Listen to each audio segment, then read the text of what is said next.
Mateus capítulo 3, versículos 13 e 16, e depois Lucas 3 também. Estes dois textos falam sobre o batismo de Jesus. Mateus 3, 13. Então Jesus veio da Galiléia ao Jordão para ser batizado por João.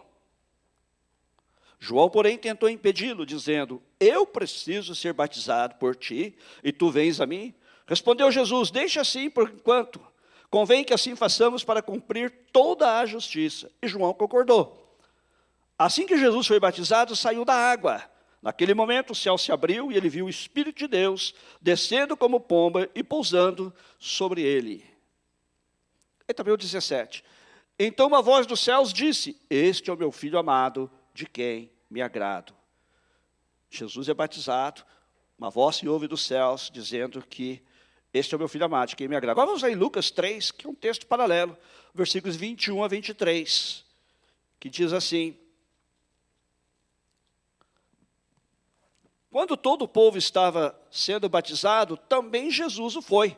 Enquanto ele estava orando, o céu se abriu, e o Espírito Santo desceu sobre ele em forma corpórea, como pomba.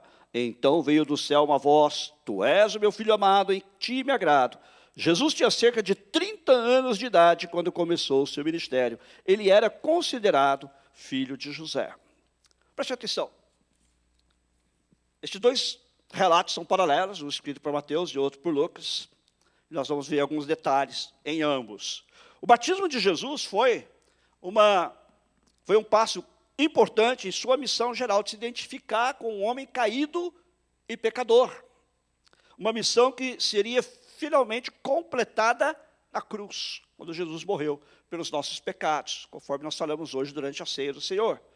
Entretanto, seria fácil para alguém que estivesse ali olhando pensar que Jesus era apenas mais um pecador que estava sendo batizado. Assim, ele se identificou com o homem pecaminoso.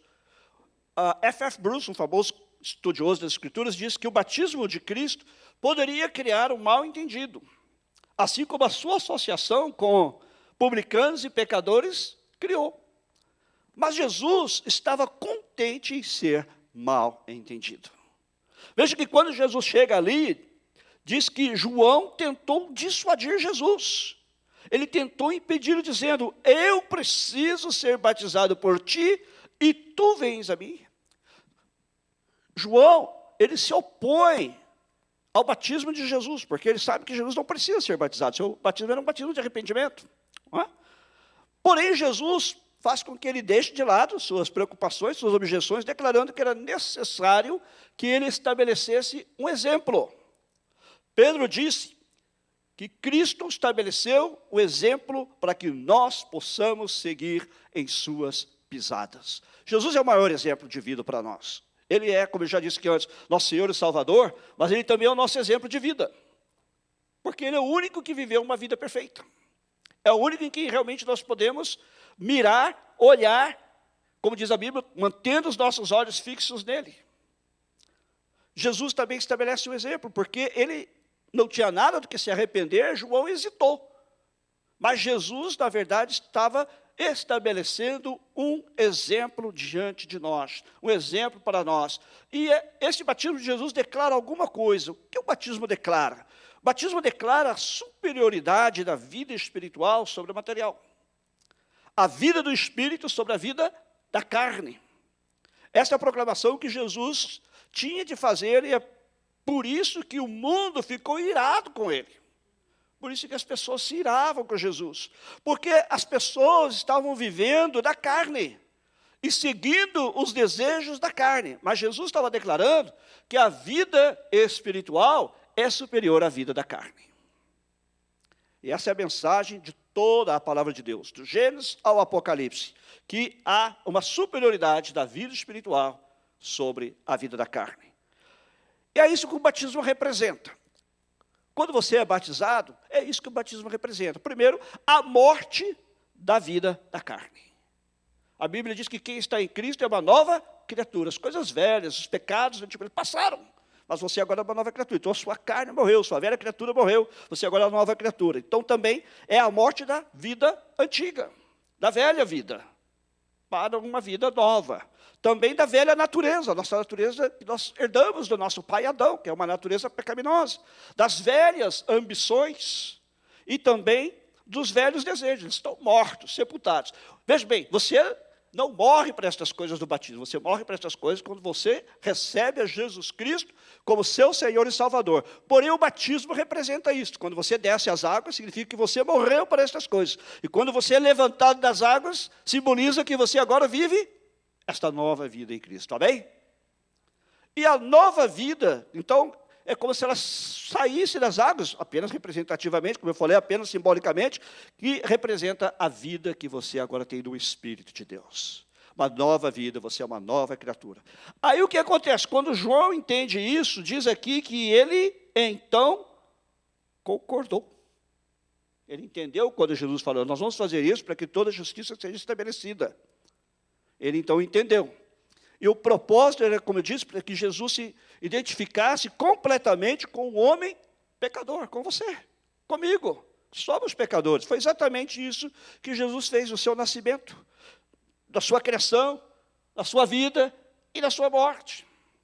Então aqui, João permitiu que Jesus fosse batizado. E ao fazer isso, Jesus se colocou no lugar do homem pecador. Ele estava ali representando você e a mim, estava ali no nosso lugar. Jesus não recebeu o batismo porque ele era um pecador que precisava se arrepender e ser purificado dos seus pecados. Ele fez isso para se identificar completamente conosco, nos nossos pecados. Este foi o mesmo coração que o levou à sua completa e última identificação conosco na cruz do Calvário. Foi por isso que ele morreu, pelos nossos pecados. E a Bíblia diz que quando Cristo morreu pelos nossos pecados, Deus estava em Cristo, reconciliando consigo o mundo, e nele, em Jesus, nós somos feitos justiça de Deus. Quando Jesus falou para João, João, deixa isso aqui até que toda a justiça seja completa. Era isso que ele estava falando, lá na cruz a justiça foi completa. Jesus morreu por você, Jesus morreu por mim, quando eu creio nele como meu Senhor e Salvador, ele me perdoa os meus pecados e eu sou justificado. Eu que era injusto, que era pecador, condenado à morte, condenado ao inferno, à eternidade sem Deus, sou perdoado e justificado por Jesus Cristo. Amém? Se você ainda não fez essa decisão por Jesus, faça hoje. É a única maneira de você ir viver a eternidade na presença de Deus. É através do sangue de Jesus, conforme nós acabamos de cantar. E aqui diz no versículo 16, assim que Jesus foi batizado, saiu da água.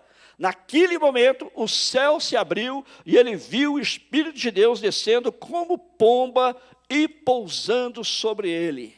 Olha que coisa interessante. Outros evangelhos também falam sobre esse momento. E Lucas coloca da seguinte maneira, volte aí, se você tem aí Lucas aberto aí, Lucas 3:21, ele diz assim, quando todo o povo estava sendo batizado, Jesus o foi, enquanto Jesus estava orando, o céu se abriu. Olha que interessante. Lucas é o único que fala o que aconteceu enquanto Jesus estava orando. Quando o céu se abre, Jesus está orando. Quero chamar a sua atenção para uma coisa. Lucas, o Evangelho de Lucas, ele nos mostra mais do que qualquer outro dos evangelhos, o lado humano de Jesus. Jesus é Deus, mas Jesus também é homem. Certo? João nos mostra mais o lado divino, a natureza divina de Jesus. Porém, Lucas destaca a sua humanidade. Por isso que tantas vezes você vai encontrar Jesus se referindo a si mesmo, lá no Evangelho de Lucas, como o Filho do Homem. Se identificando com você e comigo, como homem, como ser humano. E por causa deste fato que Lucas destaca a humanidade de Jesus, ele também é cuidadoso em destacar as referências em que Jesus estava orando. Mais uma vez, Jesus estabelece o exemplo. Orando, Jesus estava orando. E em muitos casos, nós vemos que Lucas faz menção do fato que Jesus estava orando quando certas coisas aconteceram. Ou antes de certas decisões serem feitas, antes de certas decisões serem tomadas. Você ora antes de tomar uma decisão? Você consulta a Deus? Jesus aqui nos dá um exemplo. Há tanta gente que toma decisões precipitadas. aqui desse país brasileiro que chega, acha que sabe tudo, e vai tomando decisões, não ora, não busca Deus, e depois se arrepende profundamente. É quase diário que eu vejo isso, tá, gente? Aprenda a orar, aprenda a buscar a Deus, confie que Deus tem o melhor em mente para você. Você crê nisso? Deus tem o melhor para você, Deus tem o melhor para mim. Lucas nos dá o insight mais profundo da vida de oração de Jesus que qualquer outro dos evangelhos. E de maneira correta, por causa desta ênfase sobre o lado humano de Jesus. Se Jesus, o meu Senhor, dependia do seu Pai, ele se colocou sob a dependência do Pai, e orava antes de cada decisão, eu também devo fazer o mesmo. Eu também devo buscá-lo, antes de qualquer decisão. E não só para as decisões grandes, que poderão afetar grandemente a minha vida, mas também para as decisões pequenas do dia a dia. Porque quando menos imaginamos, as pequenas decisões se tornam um grande problema, por terem sido mal tomadas. Então, esse é o único evangelho, o evangelho de Lucas, que mostra o fato de que Jesus estava orando quando ele foi batizado e cheio do Espírito Santo. Ou seja, enquanto ele estava sendo batizado, ele estava orando e os céus se abriram. Quando você ora, os céus podem se abrir sobre você também. Com bênçãos, com coisas novas que Deus vai trazer na sua vida.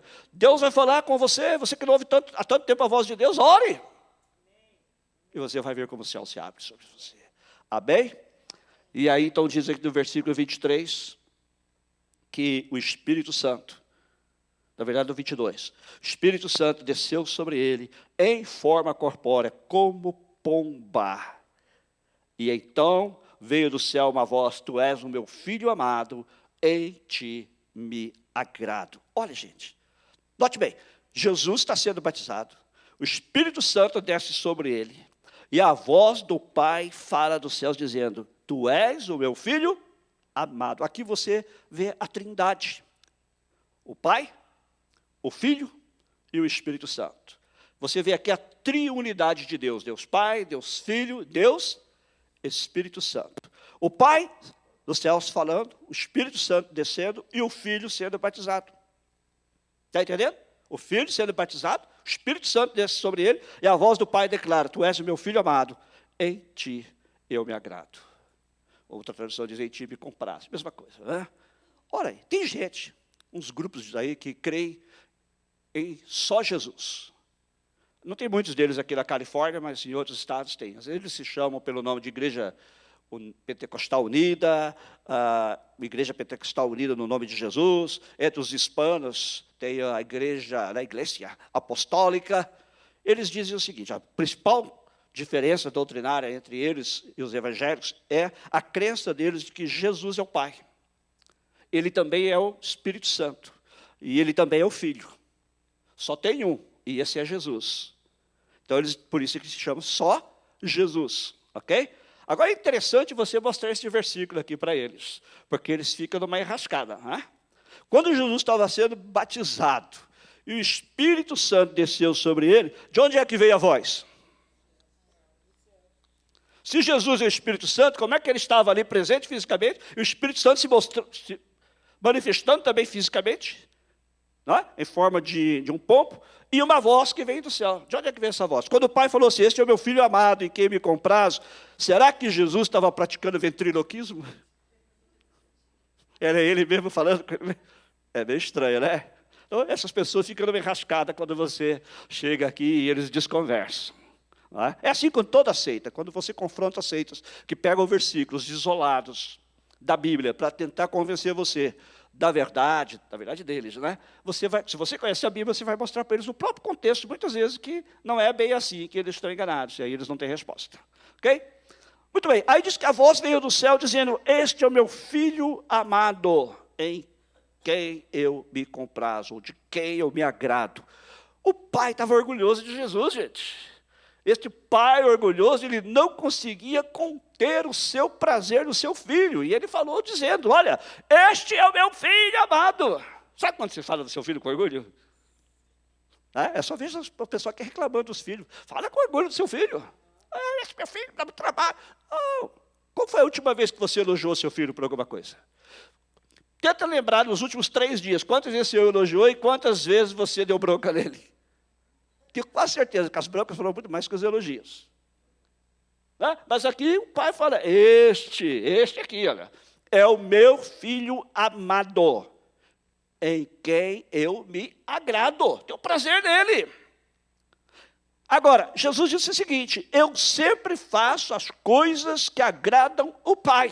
Está em João 8:29. Assim Jesus viveu a vida perfeita, a vida de total satisfação. Lá em Apocalipse, esses dias o Apocalipse tem sido muito mencionado por causa dessa gripe, né? Depois nós vamos orar pela China aqui, ok? Aumentou já o número, né? 14 mil já infectados, de 4 mil pulou para 14 mil. Acho que cada dia eles vão soltando um pouquinho de número, porque eles não querem deixar o pessoal muito assustado. Né? Mas tem se falado muito em Apocalipse nesses dias. Em Apocalipse capítulo 4, versículo 11, os anciãos estão dando glória a Deus, diante do trono de Deus, enquanto os querubins estão declarando no versículo 8, Santo, Santo, Santo, Senhor Deus Todo-Poderoso, que era, que é e que há de vir. Enquanto isso, então, esses 24 anciãos, eles pegam as suas coroas, jogam as coroas sobre um mar de cristal e se prostram sobre os seus rostos e declaram a Deus, Tu és digno de receber a glória e a honra, pois Tu criaste todas as coisas. E preste atenção, e para o teu bom prazer, elas são e foram criadas. Olha que coisa interessante. Deus criou as coisas para o seu prazer. Agora ele olha para o seu filho e fala, nele eu me comprazo, nele eu tenho prazer. Eu quero que você saiba que essa é a explicação por que Deus criou você. Deus criou você para o bom prazer dele. Você diz assim, mas eu não gosto disso. Sinto muito, não vai mudar nada. Isso é uma coisa que você não tem como mudar. Deus criou você para o prazer dele. Agora, se você lutar contra isso, se você se opuser ao propósito de Deus para a sua vida, se você se revoltar contra isso, você simplesmente vai viver uma vida de frustração. Entendeu? Agora, por outro lado, se você se tornar obediente e viver em harmonia com isto, você vai viver uma vida de gloriosa satisfação. Você vai ter uma vida, como disse Jesus, uma vida plena, uma vida abundante. Quando uma pessoa pode dizer como Jesus, eu sempre faço aquelas coisas que agradam ao Pai, eu vou te dizer, é a única maneira de você ter uma vida perfeita na terra. Não haverá vida melhor do que essa. Não há vida melhor do que esta. Não, você não vai ser perfeito moralmente, mas a sua vida vai ser cheia. Sua vida vai ser satisfatória. Sua vida vai ser alegre. Sua vida vai ser feliz. Porque você terá a satisfação de fazer as coisas que agradam o Pai. E Ele vai dizer para você, tu és a minha filha amada, em ti me comprazo. Ele vai dizer para você, tu és o meu filho amado, em ti eu me comprazo. Em ti eu tenho prazer. Não adianta você lutar contra isso. Como eu disse, você só vai ter uma vida de frustração. Você vai ser uma pessoa frustrada, sem paz. Porque este é o propósito de Deus. Se você não se aliar com o propósito de Deus, o propósito não vai mudar, o propósito continua sendo o mesmo, quem vai sofrer é você.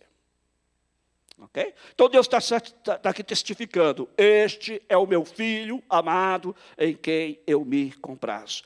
Agora, nesta ocasião, Jesus tinha cerca de 30 anos de idade. Quanto tempo João tinha estado batizando antes de Jesus vir? Não nos é dito, nós não sabemos. Sabemos que diz aí que no versículo 23, Jesus tinha cerca de 30 anos de idade quando começou o seu ministério. Ele era, como se supunha, filho de José. Eu quero falar um pouco sobre isso aqui, porque isso é importante. A gente, quando chega na Bíblia, você se depara com várias genealogias. A gente gosta de pular essas genealogias. Porque fulano que é filho de fulano, que é filho de ciclano, que é filho de Beltrano, e vai, né? Muita gente pula. E em Mateus há uma genealogia de Jesus, e em Lucas há outra genealogia de Jesus. Elas não estão lá por acaso. Elas não estão lá por acaso. Por exemplo, quando você leu na genealogia de Jesus, estava lá só gente pecadora. A ascendência de Jesus era gente ruim. Davi, um homem segundo o coração de Deus, mas também não é assassino. Um adúltero. Está lá Salomão, o homem mais sábio, que Deus deu mais sabedoria nesta terra, mas que também pecou. Está lá Raabe, que era uma prostituta. Está lá Ruth, que era uma moabita, não era do povo de Deus, e muitos outros. Para mostrar a identificação de Jesus conosco, os pecadores. Todos eles eram pecadores, mas Jesus nasceu santo. Então, quando chega aqui, ele fala da genealogia. E aqui nós temos a genealogia de Maria, e não a de José, embora José seja mencionado. Depois eu explico isso. Ok? No Evangelho de Mateus, nós temos a genealogia de José. Jesus era descendente de Davi. Eu vou explicar. Lá em Mateus, a genealogia começa com Abraão. Alguém me fez essa pergunta outro dia, não sei se a pessoa está aqui. Por que essas duas genealogias? Por que essa diferença? No Evangelho de Mateus, nós temos a genealogia que começa não com Adão, primeiro homem, mas com Abraão, vindo através de Davi, e de Davi através de Salomão, chegando a Jesus Cristo. Está claro? Agora, aqui em Lucas, nós começamos com Jesus e voltamos.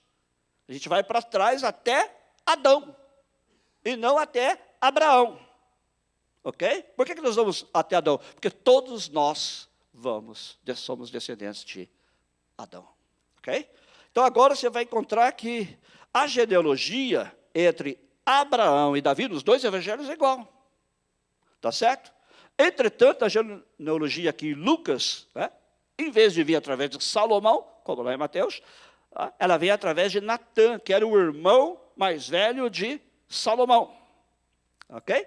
E nós chegamos até Maria, a mãe de Jesus, e José, que era o genro de Eli. Aquele é chamado filho de Eli, mas porque essa era uma expressão comum, mas na verdade ele não era filho físico, ele era genro de Eli. Ok? Agora, por que nós temos essas duas genealogias diferentes de Jesus? E se José não é o pai de Jesus, conforme a gente já viu, ele é o pai adotivo, não é verdade? Então, qual o valor de colocar a genealogia de José lá no registro?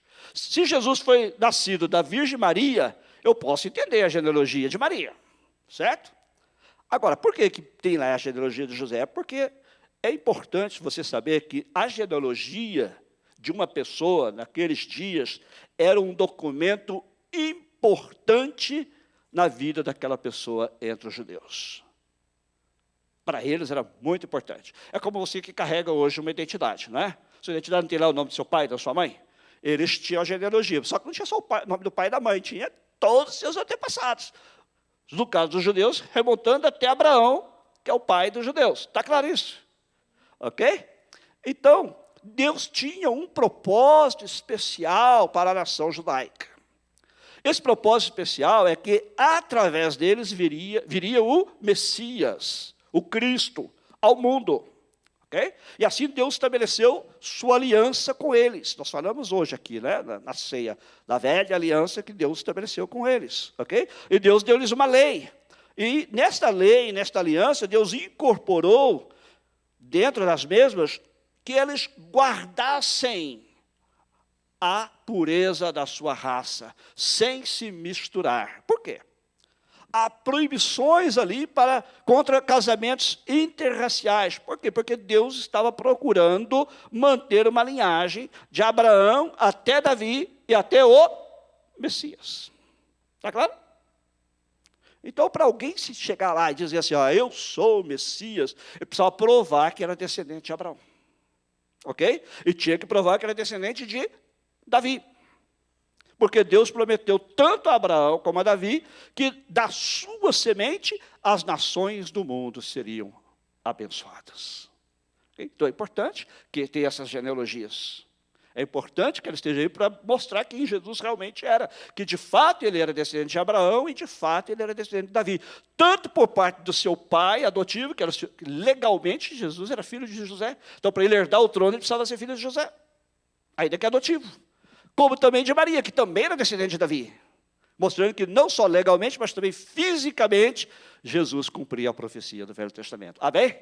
Está claro agora? Então leia as genealogias esta noite, quando chegar em casa, que agora você já vai entender o propósito, não é verdade? Então é assim, por isso que aconteceu assim. Deus disse a Davi assim, olha, eu vou estabelecer casa para você, e o seu descendente vai se assentar sobre o trono para sempre. Ok? Então, ele estava se referindo a quem? Ao Messias, a Cristo. Assim, o Messias tinha que provar que ele era o Messias, e isso está provado aqui. Por isso que este Lucas nos dá a genealogia através de Maria, e nos dá o nome de todas estas pessoas, ok? E nós não vamos entrar nesse detalhe, não vamos passar por isso. Mas eu quero concluir dizendo o seguinte, olha, é interessante que Jesus, quanto à sua ascendência, vai todo para trás até Adão, ok? Enquanto que Mateus relaciona Jesus apenas com a raça judaica, através de Abraão, através de Davi. Lucas relaciona Jesus com o mundo, porque todos nós somos descendentes de Adão. Olha que coisa linda, não é? Então todos nós estamos relacionados com Jesus. Por isso é que lá em Hebreus diz que ele é o nosso irmão, porque ele também é descendente de Adão. Humanamente ele também é descendente de Adão e Eva, como você e eu. Ok? Então, assim, cada um de nós pode se identificar com Jesus. Não importa se você é judeu, não importa se você é gentio, ou seja, não judeu, não importa se você é branco, se você é preto, se você é azul, se você é cor-de-rosa, não importa a cor.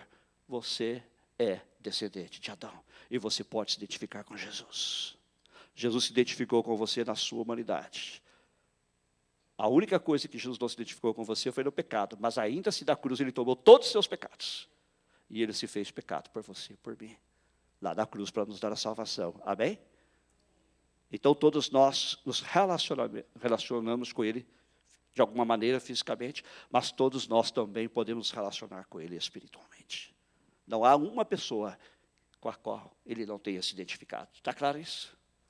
Então, em conclusão, quero que você leve pelo menos 4 coisas aqui dessa noite, para aplicar na sua vida. Primeiro, o batismo.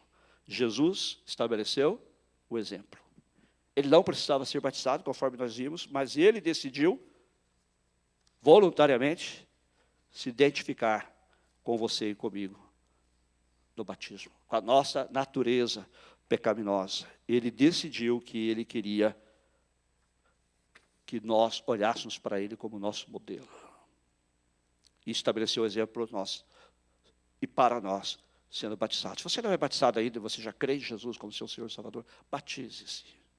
Jesus falou para os seus discípulos, vão por todo o mundo, façam discípulos de todas as nações, batizando-os em nome do Pai, e do Filho, e do Espírito Santo. O batismo não salva você, mas o batismo mostra que você se identifica com Jesus, que você crê nele, e como eu disse antes, simbolicamente, quando você desce as águas do batismo, você está dizendo, eu morri para a velha vida, eu morri para os desejos da carne, eu morri para os velhos desejos, as velhas ambições, a velha natureza, e agora eu ressuscitei ao sair da água, para uma nova vida com Jesus. Amém? A vida do Espírito Santo. É isso que o batismo representa. E Jesus nos dá o exemplo. E ele estabeleceu o exemplo, como diz Pedro, eu já mencionei aqui, para que nós possamos seguir em suas pisadas. Amém? Segunda coisa que eu quero que você tenha em mente esta semana, quando você sair daqui, é que o que o batismo representa, nesse sentido, para você, pessoalmente. Não é o batismo em si, mas o que ele representa. Se você ainda não recebeu a Jesus Cristo como seu Senhor e Salvador, você precisa fazer isso. É a única maneira de você entrar na eternidade no céu e viver para sempre com Deus. Não há outro caminho. Jesus disse, eu sou o caminho. Não há outro meio. Jesus disse, eu sou o meio. É a única. Eu sou a porta. Quem entrar por mim, entrará, sairá, será pastor, será salvo. Ok? É só através de Jesus. Não há outro caminho. Não se engane. Eu sou religioso, eu sou da religião do meu pai, da minha mãe, do meu avô, tetravô. Não importa. Nós vimos aqui semana passada, retrasada, que os judeus também caíram nessa. E Jesus falou, e João Batista, se vocês não se arrependerem, machado está posto na raiz das árvores. Você precisa se arrepender dos seus pecados e receber Jesus Cristo como seu único Senhor e Salvador. Eu vou te dar uma oportunidade daqui a pouco de você fazer isso. Terceira coisa que eu quero que você leve aqui hoje é que Deus criou você para o bom prazer dele.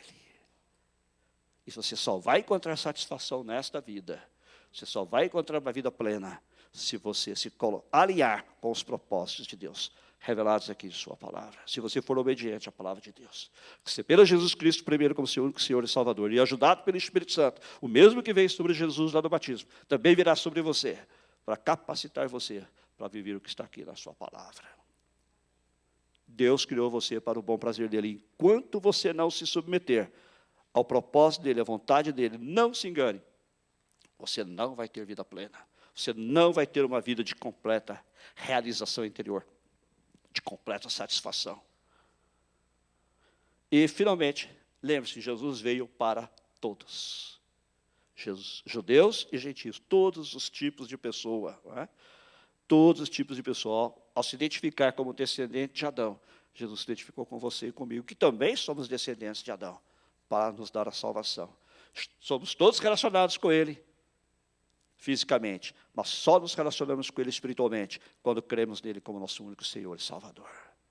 A Bíblia diz assim, que a todos quantos creram nele, ele lhes deu o poder de serem feitos filhos de Deus. Se você não crê em Jesus Cristo, não aceita como seu Senhor e Salvador, é verdade que você é criatura de Deus, mas você não é filho. Você só é filho, conforme diz a Bíblia, quando você recebe a Jesus Cristo como seu Senhor e Salvador. Amém?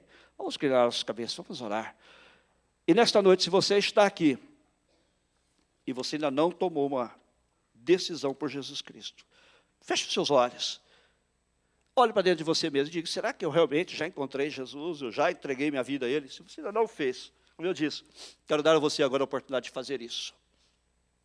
Quero que você abra o seu coração e diga, Jesus, entra na minha vida, Senhor, meu Senhor e Salvador.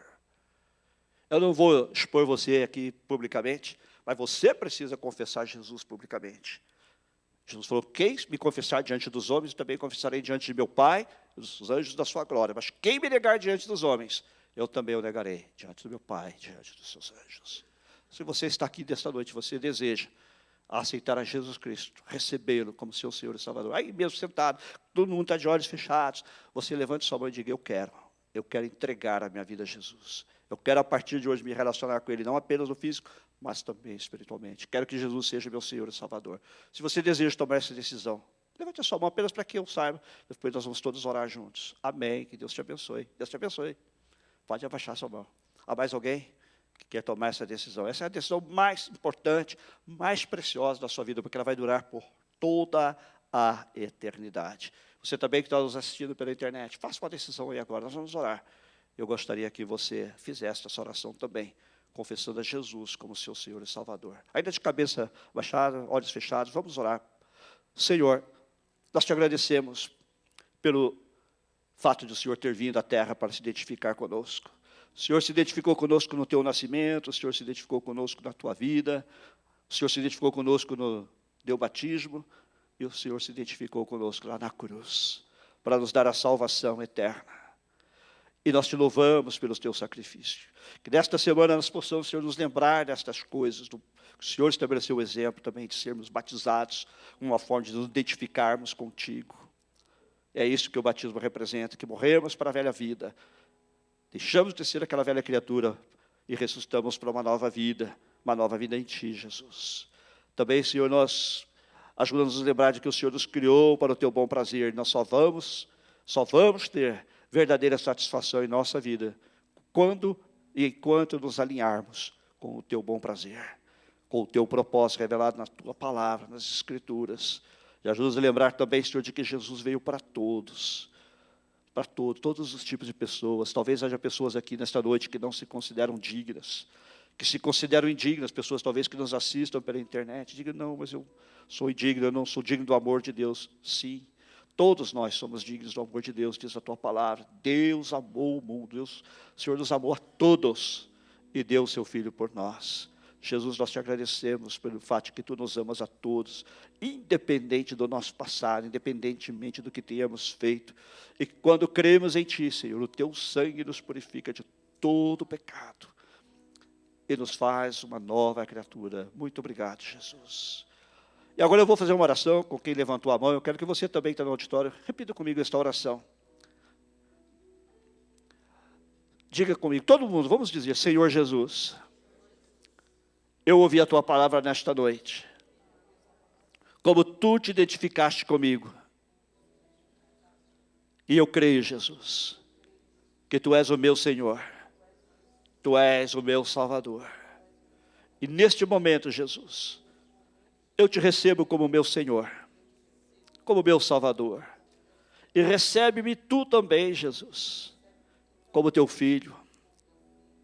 me lava no teu sangue, me perdoa todos os meus pecados, e me faz uma nova criatura, e me ajuda a viver a partir de hoje, para o bom prazer de Deus, porque só nele, só assim, eu terei plena satisfação na minha vida, em teu nome, Jesus.